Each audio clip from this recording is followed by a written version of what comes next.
It's the season of giving, but you can give a lot more than just presents this holiday. Why not consider donating blood?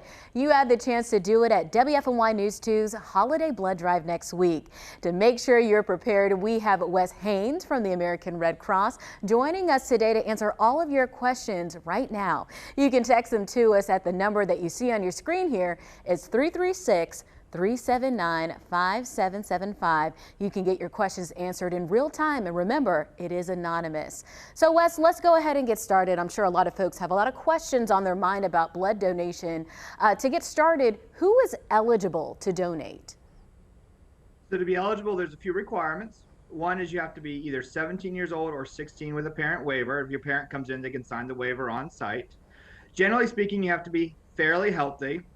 But if you meet those qualifications, come on in and we have a criteria list that can go through and answer your questions. You can also go into our website, redcrossblood.org, and get a little bit more detail. All right, so you said fairly healthy. Another question that could come to mind is, do you have to be vaccinated to donate? You do not have to be vaccinated to donate. All right, okay. And then how far does 1 pint go? So we have amazing technology right now that can do a variety of things with the blood that we collect, and kind of depending on how we do it. The pint of blood we take may get divided up between red blood cells, platelets, and plasma, and each one of those components could actually go to a different patient. But depending on how we use the blood and the needs for the hospitals, there's a lot that can happen. All right, now an important question, because there might be some people, this is their first time ever donating blood. What do they need to do to prepare? All right. So you want to come in feeling well. So get a good night's rest. One of the things, a common mistake people make is they think they need to fast or something like that. We want you to come in with a full belly, eat some good food, lots of fluids, drink a lot of water, go a little light on the caffeine for the day. But if you do that, you'll probably have a pretty good experience. And for those who might not have done this before, what would you say are some of the biggest misconceptions about blood donation that you hear from folks? I think a lot of times it comes down to fear for a variety of different reasons. Sometimes they're afraid of the needle. I promise you the needles we use are fairly small. They're not one of the larger ones that sometimes you may see the hospitals use. And it's also pretty quick. The actual part of the process where the needle's in your arm usually is only 7 to 10 minutes long.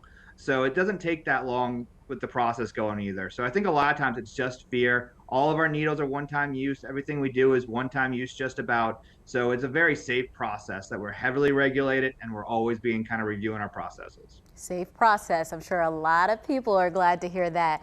So Wes, I'm just now getting some more questions from our viewers. They're starting to roll on in. This first question is, I'm on blood thinners because of a plastic heart valve. Can I give blood? Oftentimes, blood thinners are going to be a deferral because obviously it's messing with how well your blood can do it. But I always encourage, if you take any medication that would affect your blood or anything else that you're just curious about, call 1-800-RED CROSS. If you call that phone number, they can talk to you specifically about your medication, because sometimes it could be your dosage or how long you've been on it or how long you've been off of it. So it can get really detailed. So if you have any specific questions, I would encourage you to call 1-800-RED CROSS and they can walk you through it. But in general, blood thinners are probably going to be a deferral. Okay. This next question, someone said, will the Red Cross take blood if the donor has certain viruses like herpes? So all the blood that we take in is going to be tested before it goes to anybody. And so actually what you'll notice is after you donate the pint of blood that will go to eventually to a patient, we then take additional tubes. Those tubes are overnighted to our testing facility, and they're going to test for a wide variety of things based on what the FDA and CDC tell us to do. So I don't want to get into exactly what will be used and what won't be used, but we are heavily regulated by the FDA, and every pint of blood will be tested for a number of things that would cause it not to be used and ever make it to a patient. Great. I'm sure that makes a lot of us feel comfortable. This next question, probably on the top of mind for a lot of people who have given blood before, or maybe it's their first time. Someone asked, what should I do after donating blood? I've felt woozy in the past. All right, that's a great question. We don't want anyone to walk away feeling not feeling great. So first thing to do is before you leave the blood drive, we're going to ask you to sit at our cookie table for at least 10 minutes, and you can sit there longer too. So the first thing I would say is don't leave the blood drive until you know you're feeling well.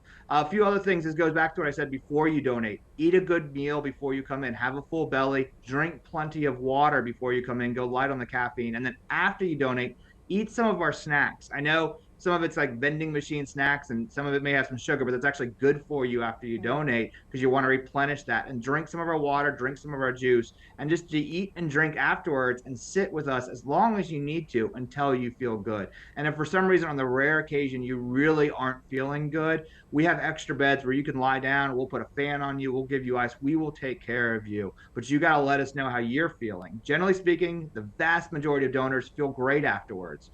But if you're not one of those, there are a lot of things we can do, but talk to us about it first. All right, just to bounce off of that question, someone said, how long does it take to replenish the blood that's taken during a donation? The best way to think about it is you can donate every 56 days, and that number is set to give your body enough time to recover from that previous donation. So it'll take less than that. Obviously, we're not going to push up to the line, but if you think about it in that sense, you can donate every 56 days, and so it takes about a little less than that to replenish your body. All righty. Well, stick with us, Wes. We got more questions coming up for you, and we're about to be back after this break. But before we go, remember, the WFMY News 2 Holiday Blood Drive is coming up. Details are listed on your screen. It's Tuesday, December 13th from 7 a.m. to 7 p.m. at the Greensboro Coliseum Special Events Center. You can make an appointment on our website or just show up. Every donation can save up to 3 lives. We hope to see you there. And again, we'll be back after this short break.